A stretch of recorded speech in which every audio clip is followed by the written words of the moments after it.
welcome muli sa isa na namang makabuluhang episode ng Straight from Team PNP, kung saan nilalapit namin sa inyo ang mga kwento ng katapangan, malasakit at tunay na serbisyo ng ating kapulisan.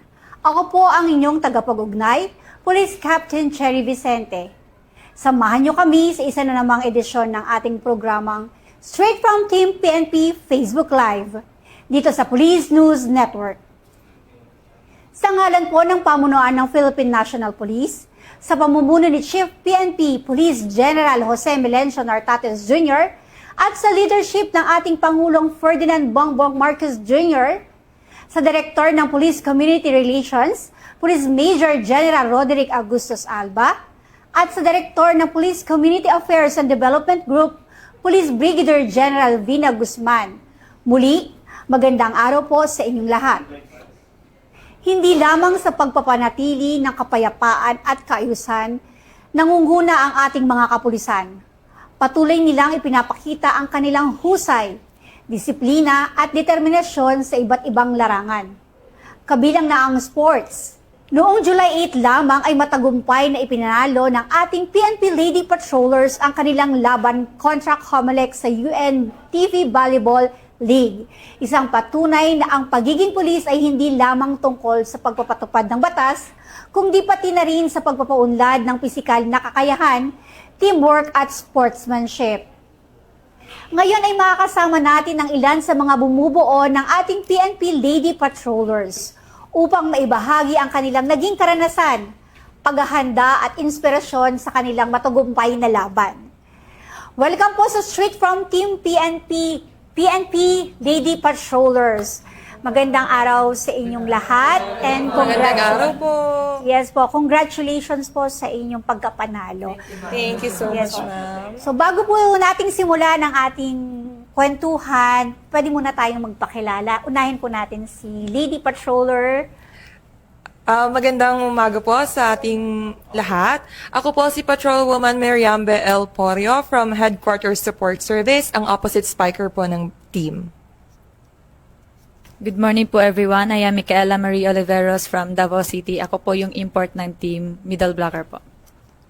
Magandang araw po sa lahat. Ako po si Patrolwoman Entezar B. Bangcola of Headquarters Support Service, ang team setter. Hello, good morning po. I'm Patrolwoman Rexa Slim Shaco from MG, yung Libero po. Magandang araw po sa inyong lahat. Ako po si Patrolwoman Hannah Marie Albayos from PRO 7, opposite spiker po. Magandang umaga po sa lahat. Ako po si Patrolwoman Pinky Salavante from Highway Patrol Group, open spiker po ng team. Magandang umaga po sa lahat. Ako po si Patrolwoman Lizelle Pahinado from Special Action Force po. Magandang araw po sa ating lahat. Ako po si Patrolwoman Jinsel S. Magsino from Promi Maropa, open spiker po. Magandang araw po sa inyong lahat. Ako po si Police Corporal Crystal May Tucas from PRO 12, middle blocker. Magandang araw po sa inyong lahat. Ako po si Patrolwoman Mila Flor D. Ronquillo po from Pro 11, second Doc PMFC RPSB po. Good morning po sa lahat. Ako po ay si Police Corporal Caressa D. Vicente from ABSEG Group. Ako po ay Team Captain and Libero po. Magandang umaga po sa lahat. Police Corporal Princess Joy A. Oliveros from Regional Maritime Group 11, opener spiker po. Magandang umaga po sa lahat. Ako po si Patrolwoman Marilu Padilla from Regional Maritime Group Unit 2, opposite spiker po. Magandang umaga po sa lahat. Ako po si Patrolwoman Jana Kayla Artizuela from Promi Maropa, middle blocker po. Ayan, nakilala po natin ang ating PNP Lady Patrollers. Pwede ba kayong magbigay ng background kung paano nabuo itong PNP Lady Patrollers? Sino yung ating spokesperson? Yes po, ma'am. So actually po, yung term po mismo na PNP Lady Patrollers, tinanong po namin yan kay Police Lieutenant Colonel Mirabel Salaya, isa po sa pioneers po ng PNP volleyball team. So during the time po na na-coin po yung PNP Patrol Plan, Okay, they were thinking po na yung kami na volleyball players, ang tawag sa amin ay patrollers. Kumbaga kami po ay china-champion namin lahat ng vision, mission, and yung goals po na nakasaad po sa ating PNP Patrol Plan po. Wow. Kaya kami ay PNP Lady Patrollers po. Napakaganda talagang isabuhay kung ano yung nakasulat dun sa ating PNP Patrol Plan, ano? Kasi futuristic tayo, at the same time we are improving ourselves and being a credible police service. Talaga namang nakakatuwa at nakakataba ng puso na naiuwi ninyo yung prize laban sa COMELEC. Pwede ba ninyong maikwento sa amin kung paano yung naging laban? Actually po yung laban with COMELEC, kasi po kami po talaga ay ang defending champion ng UNTV Volleyball League. Sad to say po, meron po kaming mga naging challenge. We end up with battle for third. Sabi po kasi ng coach namin, yung battle for third kasi ma'am, pag nanalo ka, may podium finish ka ma'am. Pag wala, as in wala po talaga, talo. So ang sabi po ng coach namin, it's all or nothing na po. So kami sobrang yung mental toughness po talaga namin na-activate. Siyempre, ma'am, nakakaba po yung game, ma'am, eh. Yes. And yung crowd na meron po kami at that time. So, ang mindset po namin at that time po is talagang ilaban na po kasi either makuha po or wala po talaga. So, all or nothing kami, ma'am, nung that time po. Pero napakaganda pa rin ng laban ninyo. Nakuha pa rin natin yung bronze medal.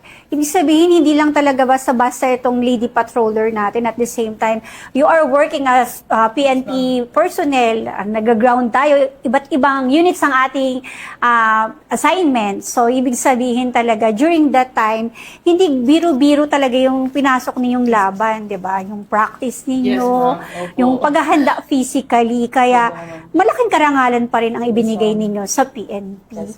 And dahil sa ganyang karangalan na yan, natanggap namin, kami dito sa Straight from Team PNP ay very proud sa ating lady Thank you, ma'am. patrollers. Thank you so much po. Yeah, yun. Kaya, at kakaiba ngayong araw, at ikaw lang din ang nakasalamin. Pwede mo rin ba ikwento? Ano bang nangyari? Pasensya na po pala, ma'am, if nakasalamin ho ako. Since yung game po talaga namin is sobrang high pressure po. Kumbaga, ma'am, binabato na namin yung katawan namin at that time, ma'am, mabuhay lang po yung bola. Ayaw namin magpatalo, ma'am, eh. So, it just so happened, ma'am, na dalawa ho kaming kumuha ng bola, dalawa ho kaming dumipensa. So, nagkaroon po kami ng collision ng isang outside hitter po, si Police Corporal Oliveros po. Luckily, ma'am, dito sa kanya, ako, ma'am, dito. Sa mata. Opo, so, yun po, nag-prevent sa... Luckily, ma'am, at that time po, although na nilabas po ako sa game, yung counterpart ko po at that time po, nag-step up siya, ma'am. Wow. Pat Paginado po of Special Action Force.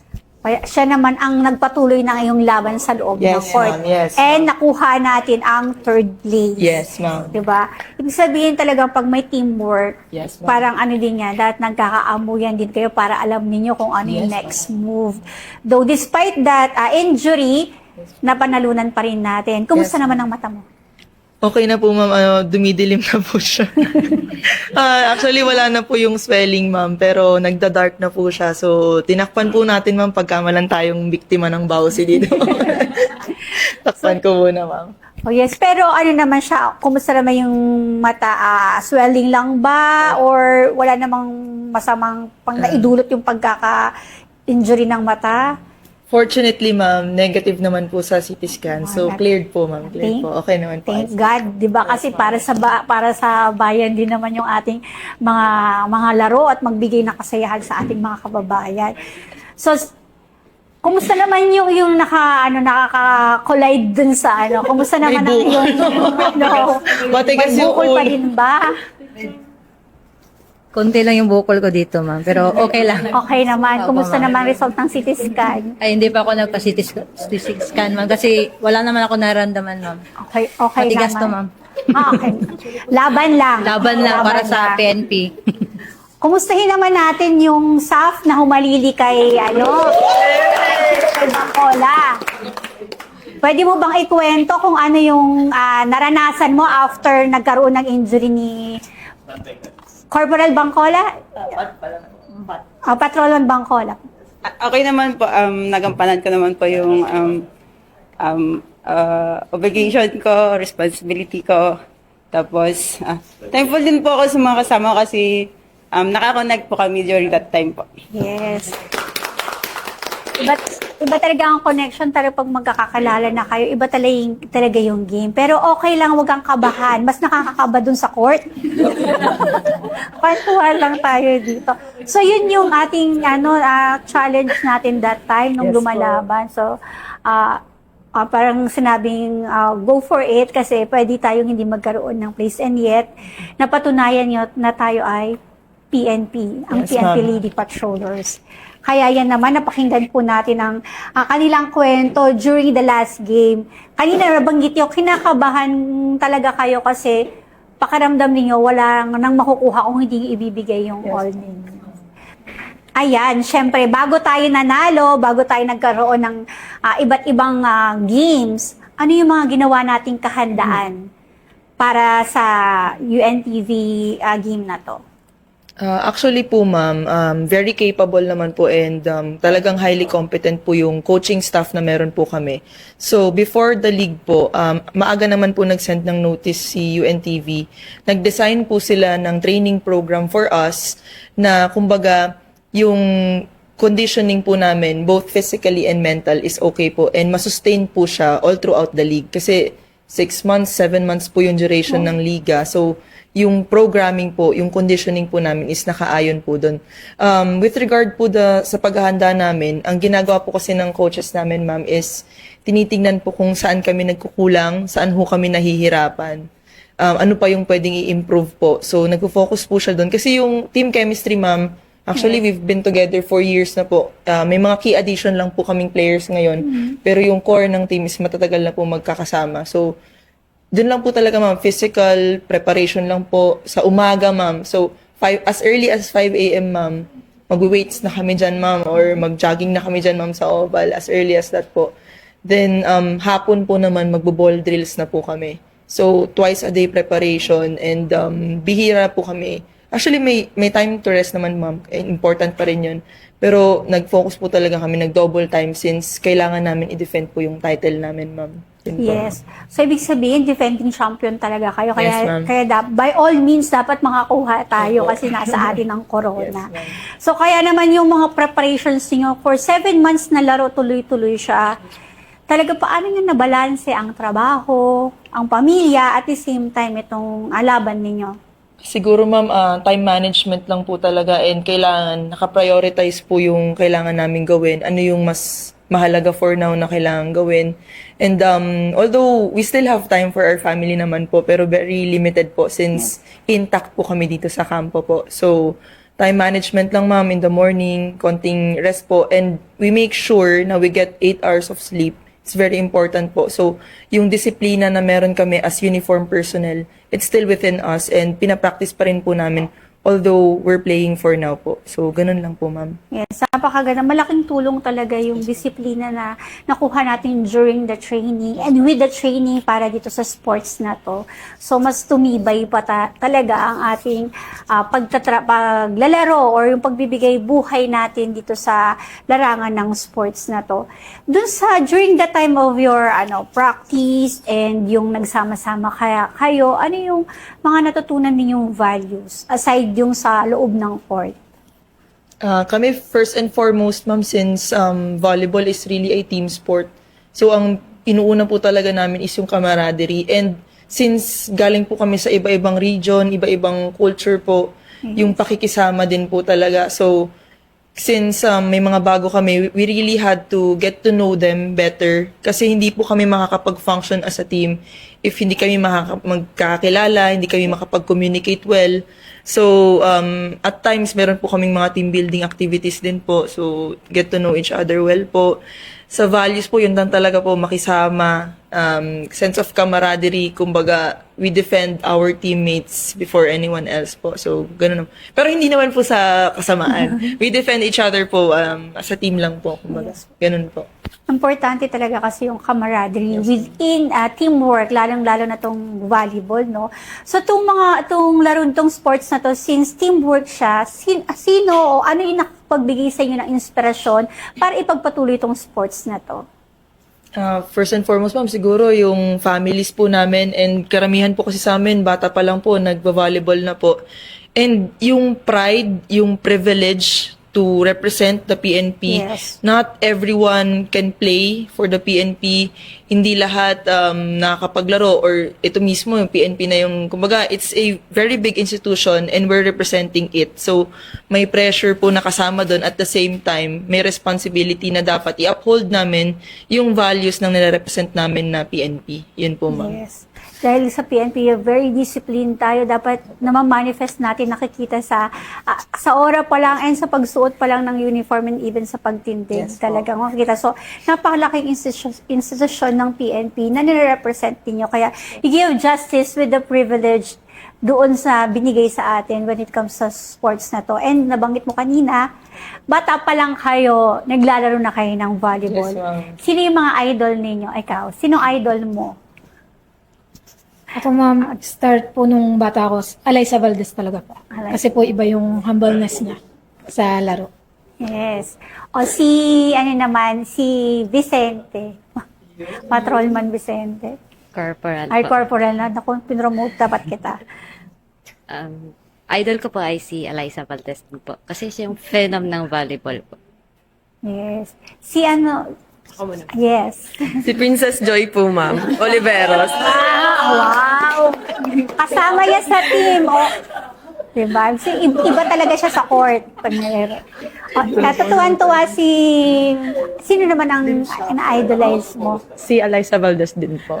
Anong meron kay Alyssa Valdez? Bakit siya ang mostly na-idol ninyo? Humble po. Sobrang masipag. Actually, ako din, family rin ako nung nagba-volleyball, pero hindi ko minana yung talent nila. Kaya nakatutuwa ako na mga kabataan na na-engage sa sports at napagsasabay yung trabaho. Kasi professionals na kayo. And professional volleyball players din kayo ng PNP. Kaya naman, nakakatuwa at nakakataba ng puso. And first time kong ma-meet kayo in person, nakikita ko lang kayo sa court. At every time na mapalo niyo yung bola at pumasok, isa rin ako sa nagtatatalon. Kaya, I feel honored na nandito kayo kasi isa ako sa inyong mga fan. Yun. Kaya bukod dun kay Patrolman Bangkola, na lagi ko nakikita yung father niya before. So nakikita ko na siya dito lalo na nung nakita ko siya sa TV, so tuwan-tuwa tayo. So sa inyong pananaw, gaano kahalaga ang sports sa buhay ng isang police officer? Kailangan bang may sports? Para sa akin po, ma'am, bilang isang police officer po na lumaki po kami na naging volleyball player po. Parang naging isa po siyang stress reliever po namin if stress po sa trabaho, ganon. Nadadivert po yung attention namin pag yung mga tasking namin sa trabaho. Tas ngayon po, na-fulfill po namin na may yung talent namin as a team po. Yes, napakagandang diversion talaga to kapag sa work, stressed ka na, bored ka na din. So, meron kayong magandang ginagawa na hindi lang tayo, kasi usong-uso ngayon ang volleyball, nasa cellphone na lang, diba? Pwede ka mag-volleyball sa cellphone, but this time, physically, you are engaging yourselves para mas malakas ang pangangatawan at mas healthy. Bukod sa physical conditioning, gaano kahalaga ang mental toughness? Nabanggit kanina yan ni Patrolman Bangkola. Gaano kahalaga itong toughness sa volleyball at paano ito nakakatulong sa inyong trabaho bilang pulis? Yes po. So, in the same way that mental toughness po is important sa atin na mga police officers, sa volleyball po kasi hindi yung usapan ng volleyball, kahit any sport po for that matter, hindi lang po siya physical. You can be the strongest on the court, but if your mental toughness is weak or hindi niya po masustain yung pressure na meron sa game, you will break, you will ultimately lose. So, ang tinitraining po sa amin ng coach na, although may saywar na po na ginawa naman na po during training, tinitrain pa rin po kami ng coach namin, pinipikon kami, during training, pinipikon kami, inaasar kami, tinitignan po yung character namin. So, that's what happens po kasi sa sport. It reveals character. Yes. So, ang ginagawa po sa amin as much as possible, binabago yung score, tambak kami, inaasar kami, parang binubuli na kami na, wala na to. nangyayari siya minsan sa game talaga. May mga asar sa'yo, may tatambakan ka. So, na-apply namin siya and ultimately, naging resilient yung team. Yes. So, every now and then, natatalo kami or may challenges, nakakapag-push through kami because of that training and because of the mental toughness that we have now po. Yun po, ma'am. Yes. Talagang yung mentality ninyo towards dun sa game, yun na magpupush sa inyo, maabot yung dream nyo or kung may goal tayo. Kaya importante rin na may nag-cheer talaga sa labas. Iba rin talaga yung nabibigay nilang encouragement and motivation sa inyo. Isa sa mga priority ng PNP ang moral and welfare ng mga tauhan natin, di ba? So paano nakakatulong ang sports activities tulad ng UNTV Volleyball League sa pagpapalakas ng moral ng ating mga kapulisan? Tulad po ng nabanggit po ni Pat Albeos po, it's a stress reliever and ultimately po kasi pag papawis ka, nakakapag-exercise ka, nag-release ka kasi ng happy hormones, endorphins natin. So, better yung outlook mo sa life and tayong mga pulis kasi supposedly talagang physically fit po tayo. So, I think I can assure naman po na physically fit po yung team na meron kami right now. So, it really helps po sa mga pulis and as sa individuals na rin po. Yes. Talaga namang binibigyan ng ating administrasyon ang sports. Mabigyan kayo ng time para ma-discover kung ano man yung talent na meron tayo. And in your part, ito itong volleyball. At available ang ating gym, ang ating oval, para makapagpalakas tayo. Yung time na binibigay sa atin to hone our talents, at the same time, they supported us dito sa mga ganitong activities natin. Talaga namang thumbs up talaga tayo pagdating sa moral and welfare sa sports para maging physically fit nga tayo.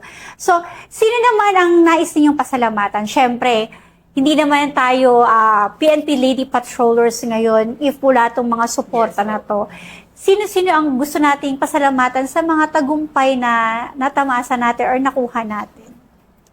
Sobrang dami pong naming gustong pasalamatan. Well, first po, siguro I'll start with UNTV for always inviting us, ma'am, na makasali sa liga. Because UNTV kasi, it's a charity game. So, yung mapapanalunan namin, meron po kaming beneficiary. So, mabibigay po namin sa kanila yon. And second, siguro, not siguro, but nagpapasalamat po kami sa buong Philippine National Police Organization, lalong-lalo na kay Police General Jose Melencio Nartates Jr. na pinayagan po kaming sumali sa ligang ito. Of course, kay TDCA, ma'am, sa walang sawang suporta, kay Police Lieutenant General Bernard Banak, and kay Ma'am Banak as well, namin sa unit, kung saan po kami na detail ngayon sa Headquarters Support Service, kay Police Brigadier General Manuel J. Abrahena, Director Headquarters Support Service, and sa kasama po namin ngayon na wala pong sawang sumusuporta sa amin, kay Chief ARMD, Police Colonel Aizasita S. San Antonio. Ma'am, thank you so much for always, doing the best para sa amin. Of course, sa lahat po ng mga sumusuporta before, kay Police Brigadier General Christopher M. Abesha ng ProBar. Ang dami-dami pong mga tumulong po sa amin, hindi na po namin maisa-isa. But on behalf of the team, we wanted to say thank you to all of our families and supporters po na naniniwala po sa amin hanggang sa huli po. And yun na po. Yes. So talagang marami talaga tayong pasasalamatan dahil sabi nga nila, ang behind this Lady Patrollers na nananalo at talagang itinataguyod tong sports na to, may mga taong nakasuporta na hindi nila makakalimutan dahil patuloy po na nananalo ang ating PNP Lady Patrollers. So matapos itong panalong ito, ano ba ang yung susunod na plano? May mga target ba kayong or ini-aim kayo sa susunod na games? Ano yung mga pinaghahandaan natin? Bali po ma'am, annually po kasi meron tayong tinatawag na before po AFP, PNP, PCG Olympics. Ngayon po kasi sobrang dami ng government agencies na kasama. Ang tawag na po sa kanya is PUSO. So, Philippine Uniform Services Olympics. So, ito po ay sa parating na po na November. Dito naman po makakalaban na namin sila Army, sila Navy, sila Air Force. So, lahat po talaga ng uniform services, including even sila MMDA. It's set on November, so we begin conditioning po siguro po around September or October. Paghahandaan din po namin kasi we're aiming for also a podium finish. And then, come next year po, World Police and Fire Games na po. So, ito po, international league na po ito na lahat po ng countries around the world, yung mga police po nila, pati na rin po yung mga firefighters nila is sumasali po. So, it's going to be in Australia po. So, magko-compete din po kami doon. And hopefully, we also have a podium finish po doon, ma'am. Yes. We will be looking forward for that, no? So, asahan ninyo na kami ang cheerer ninyo sa likod. Thank you, ma'am. Thank you. At solid kami dito sa PKG at dito sa Thank you po. PNN para sa inyong mga susunod na laban. So, we are praying and hoping for the best para dito sa PNP Lady Patrollers. At bilang panghuli, ano naman ang nais nating ipaabot sa lahat ng sumusuporta sa PNP Lady Patrollers at sa buong Philippine National Police? Tulad po ng sabi ni Pat Porrio po, nagpapasalamat po kami sa lahat po ng sumusuporta sa PNP Lady Patrollers mula January po. Siguro, nag-cheer na, nagko-comment, even po physically wala, still sinusuportahan po kami sa live po ng UNTV. Siguro po gusto namin sabihin sa mga kasamahan namin sa PNP, also, thank you and help us to promote sports among our Filipino youth. It's very important kasi ngayon the world we live in, sanay na sila sa tablet, sanay sila sa online. So, help us siguro champion the promotion of sports and also continue cheering for us and promise namin we won't let you down. Babawi kami sa aming other leagues. Yun lang po. Next season, bawi kami. Yun po. Thank you, ma'am. Hindi naman nakakaya. Very proud pa rin naman Yes, kami ma'am. sa Yes, inyo. ma'am. Diba? Parang may gustong sabihin yung katabi ng staff natin. From HPG po. From HPG. Itayo ang bandera ng HPG. Yun po ma'am, sa mga sumusuporta po sa PNP Lady Patrollers, yun po, thank you din po sa lahat at sana po sa next season, ipagpatuloy nyo pong suportahan ulit. Yes, lang po. Sino pang hindi ko narinig? Kakataman to, Jobso. Sino pa hindi yan? Ikaw. Ayan, yung import natin. May nais po kayong pasalamatan. Gusto ko po magpasalamat sa coaching staff at saka po sa teammates ko, ma'am, sa pag-trust po sa akin as their import for this season po and sa lahat po ng sumusuporta ng team namin. At saka po kay Ma'am San Antonio po for always being there for us. Tapos po, nagbibigay po ng salon pa sa akin for my injury po. And ano po, yung pagkain po namin for protein intake po namin. Yes. Ano po. Maraming salamat po kay mga Police Colonel San Antonio dahil sumata yung nanay at supportive po talaga siya sa PNP Lady Patrollers. Okay, nasabi na po. So ito na nga po, ang ating PNP Lady Patrollers. Maraming salamat po muli sa inyong pagdalo dito sa Straight from Team PNP Facebook Live. Sa pagbabahagi ng iyong kwento, challenges, at yung mga winning moments ninyo. So, sa inyong tagumpay, ito yung patunay na ang isang pulis ay hindi lamang mahusay sa pagpapatupad ng batas. Kundi taglay nito ang disiplina, determinasyon, at diwang pangkat na nagdadala ng karangalan at ng ating organisasyon. Muli, congratulations sa inyong panalo, at naway magpatuloy po ang inyong tagumpay sa mga susunod na laban. Mula po sa tanggapan ng tagapag-ugnay ng Pambansang Pulisya, ako po si Police Captain Cherry Vicente. Magkita-kita po tayo muli sa susunod na episode ng Straight from Team PNP Facebook Live kung saan patuloy naming inilalapit sa inyo ang mahalagang programa, serbisyo at kwento ng dedikasyon ng ating kapulisan. Ito ang bagong PNP para sa bagong Pilipinas. Serbisyong mabilis, tapat at nararamdaman. At muli, ito po ang Straight from Team PNP Facebook Live.